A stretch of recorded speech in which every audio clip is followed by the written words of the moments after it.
亲爱的朋友们，2020年新西兰全国武术锦标赛今天在这里开幕了。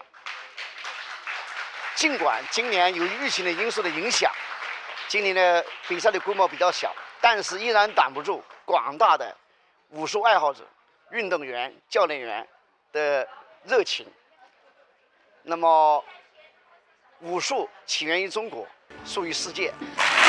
中华武术在新西兰的传承、传播和发展，历经多年的传承，已经非常有一定的规模。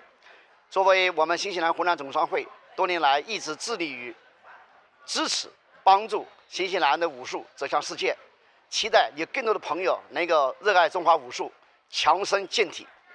谢谢。Nice to meet you. Nice to meet you too. Hi, Glen. And as we know, Chinese Kung Fu is really popular in China. So we are so amazing to see here for the Chinese Kung Fu charity. What are you kind of your idea of this charity? To be the chairman. Yeah. Chinese Kung Fu has been popular in New Zealand going back to the 1950s and 60s. Wow. It's been very popular. My Shifu, he was one of the very first pioneers of Chinese Kung Fu in New Zealand. He passed away when he was 90, so 5 years ago. But I had been training with him for around 40 years, so I've had a passion for Kung Fu for a very long time.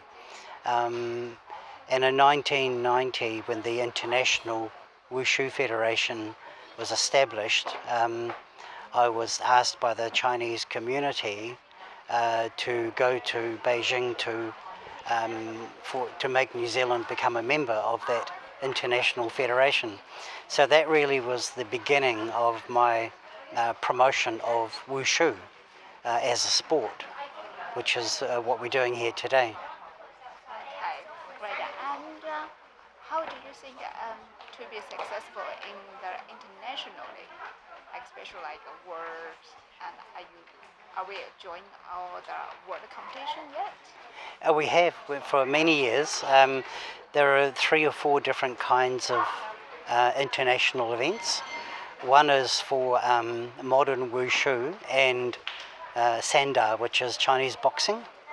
Yes. And we have sent, the last 10 years, we've sent on a number of occasions athletes to those events, and we've done okay. There's also a world traditional wushu event where we've come back with a whole haul of gold medals. So New Zealand does very well in traditional Kung Fu. We've also in the last 4 or 5 years sent our junior squad to 2 or 3 World Junior Championships, and they also have done very well because I've been there watching them. And we've got quite a number of medals from international events. So we also have an Australasian event with Australia. We've had maybe 4 or 5 of those. And New Zealand always comes back with a good haul of medals. Amazing. Yeah, so it's probably a bit of the best kept secret, but there's a lot of good athletes in New Zealand who show great talent. Great. And another thing for the last questions, how the future, what are you planning for this? Yeah. So we are still a growing organisation, but my plans for the future is to build a really solid platform of our juniors, many of which are here today, because I can see in 4 or 5 or 6 years' time, they'll be the people winning a gold medal for New Zealand on the world stage. We're also involving the Chinese community more, particularly in Auckland, and helping support and with fundraising for our activities, because at the moment our members have to pay for themselves to attend an international event. So we're starting to make more partnerships with the business community in Auckland.